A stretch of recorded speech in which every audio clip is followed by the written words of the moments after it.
Hello, I'm Charles from Charles in Photography and welcome back to my channel. A lot of landscape photographers like using filters like these ND filters that fit into a slot at the front of your camera. Now you can get these square slot filters, or you could actually buy just round screw-on filters to actually go onto your lens. And these filters, most of them are ND filters, and they are great for reducing the amount of light coming into your lens so that you can actually get a longer exposure than you could normally get if you were just using your normal aperture and shutter speeds, because most of the time we don't like going above f11 in photography unless we're shooting in macro. So if I'm shooting a waterfall and I'm wanting to have a very long exposure, then I would need a filter like this to actually darken the image so I could actually prolong my exposure to get that smoothness of the water instead of being just rough and tumble. But there is another type of filter, and this is called a variable ND filter. Now a couple of weeks ago I went out and I bought one of these variable ND filters online, and this one is made by K&F Concept Filters, and it's around 40 odd Australian dollars. And the way variable ND filters work is that they're actually two polarizing filters joined together, and as you actually turn to make them stronger, the two polarizers turn on each other to actually darken your image. Now there are flaws in these, and that is that when you get to, let's say, 7 or 8 stops, this variable filter is from a 1 stop to an 8 stop filter. And I've tried it out, and I will actually show you some images just in a very short time here, that once I get above 6 stops, you can actually see quite a bit of color shift, and by the time you get to the maximum, your image is unusable.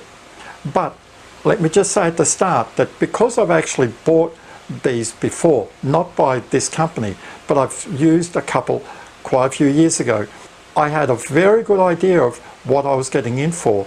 And even on their website, on K&F website, they actually state that when you're using it on an ultra wide, and this is where I use it on my Tokina 11 to 20 millimeter ultra wide lens, that you will get errors once you actually go towards the wider end, so like 6, 7 and 8 stops. So I knew this, but my main interest was there going to be any color cast? And color cast is if you take a photo without a filter and then you put a filter on your camera and you take a photo and you see that the colors have changed. That's called color cast, because the filter isn't giving you a natural light through it. And I'm very happy to say that this filter has got very little color cast, and for a filter that only costs us around 40 odd dollars, this is a very good thing. Now the reason that I was actually looking for an ND variable filter compared to my standalone ND filters here, because I have a 6, a 10 and a 15 stop ND filter, is that I find when I go to waterfalls and all that, sometimes I don't want the 6 stop. The 6 stop just slows the water down too much and it gives me too much of a creamy feel. So I was wanting a filter that would go from about 2 to 4 stop. So this is why I bought this one, because that way I can actually have it in front of the camera and I can actually dial in the exposure that I want. Let's say I want a 2-second exposure, I can dial in that exposure and then just slowly turn the filter around until my exposure is correct. This is what I wanted it for, and this is what it's going to do, and it's going to do it very well after the tests that I've run. 2 days ago I actually went out not far from my place and I actually took some sample images at 11 mils with this filter from 1 stop to 9 stop. I will show you the first set of images that I took. Basically all I did was keep the f-stop constant at f11, and then I just kept adjusting my shutter speed so that I would get a correct exposure.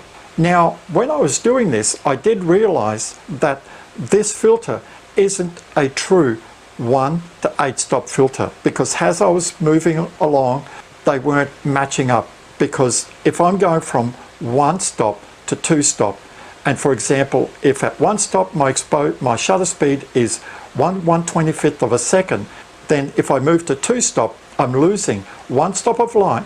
So my shutter speed should be 1/60th, half of 1/125th, and it wasn't that. So I still took all the exposures, and then I actually took a second set of images, and this time what I did is I set up the filter at one stop, and the shutter speed was 1/125th, and then as I actually moved the filter along each step, 2, 3, 4, 5, 6, I actually adjusted my shutter speed so I would lose one stop of light.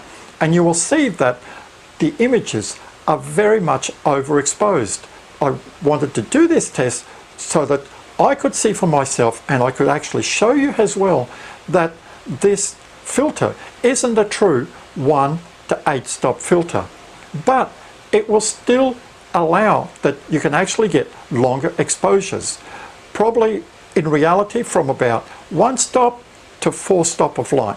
When I had finished this test, just to see the difference between this filter and my 6 stop Hader filter, what I did is I took a photo with the Hader filter, which is a 6 stop, and then took it off, and then I put the K&F Concept filter back on, and I actually adjusted to 6 stop, and I took a photo. That photo was way overexposed, so I actually brought it back down to give me a correct exposure, and then you will see that I will show you this image.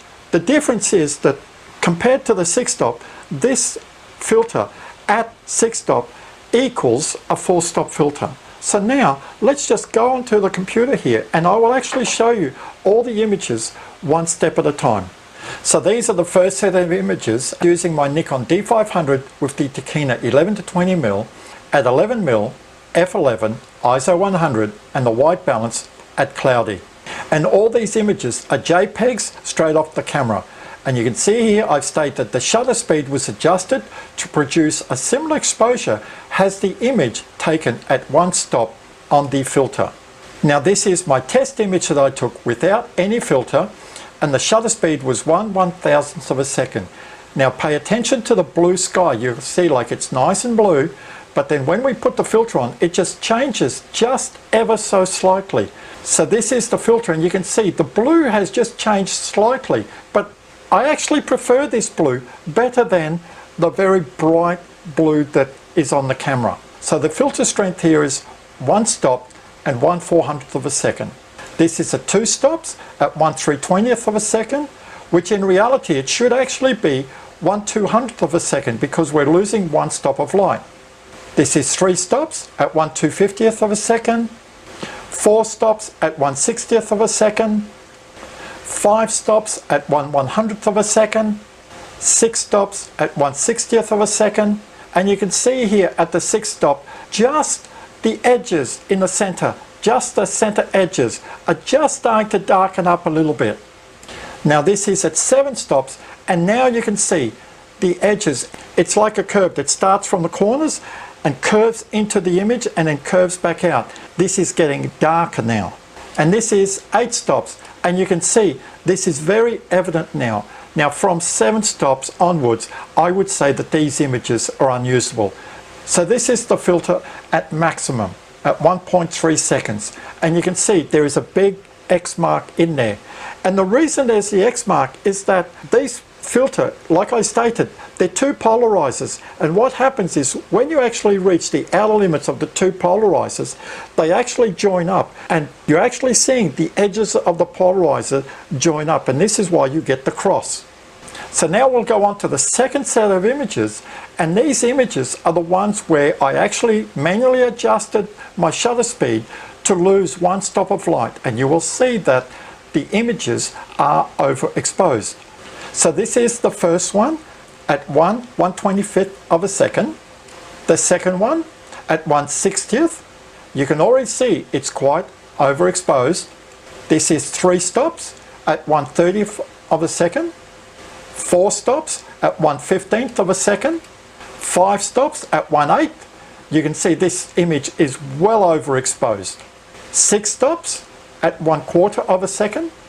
7 stops at half a second. 8 stops at 1 second, and you can see here, even though it's well overexposed, you can actually see the darkness in the edges of the center. And this is at maximum at 9 stops, which is a 2-second exposure. And you could also see here the cross marks. And this one actually shows you much better the cross marks because the image is overexposed. Now I will actually show you the difference between the 6-stop Hader filter and the K&F concept filter at 6 stops. So this image is with the Hader 6-stop ND filter on, and the shutter speed is 1/4 of a second. Now this is with the K&F concept filter set at 6-stop with a correct exposure, and you can see it is 1/15 of a second, and this actually equates to 4 stops loss of light, not 6 stops. Now look, this is supposed to be true 6-stop, 1/4 of a second, and you can see the image is 2 stops overexposed. Now that you've actually seen the results from this filter, I hope it gives you a better understanding on how good this filter is. And you have to understand that buying a variable ND filter like this, you're going to have to settle for compromises. So this filter here is around $40 to $50.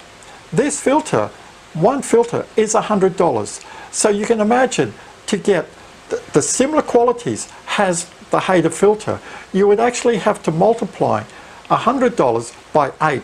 That's $800, and that's money that I don't have. And also, I really don't want 8 filters. So if I need a 2-stop, put it in. Then if I actually think I need 3 stops, put it in. If I need 4 stops, take the 3-stop out, put it in. This, like I stated, this is what I wanted. I wanted something that I could actually just adjust so that I could just get the correct water flow when I'm shooting waterfalls. So if you understand that you're actually going to be sacrificing a bit, but you're not sacrificing on quality. I could not see any difference in sharpness when I was using this filter. And this is a big bonus for this filter because the glass is very sharp, it's very good. There is no loss of quality on our images. I've actually created a web page to actually show you all these images as well, and the link will be in the description below. So if this video has helped you in any way, give me a thumbs up, subscribe to my channel. This is Charles for Charles N Photography. See you next time.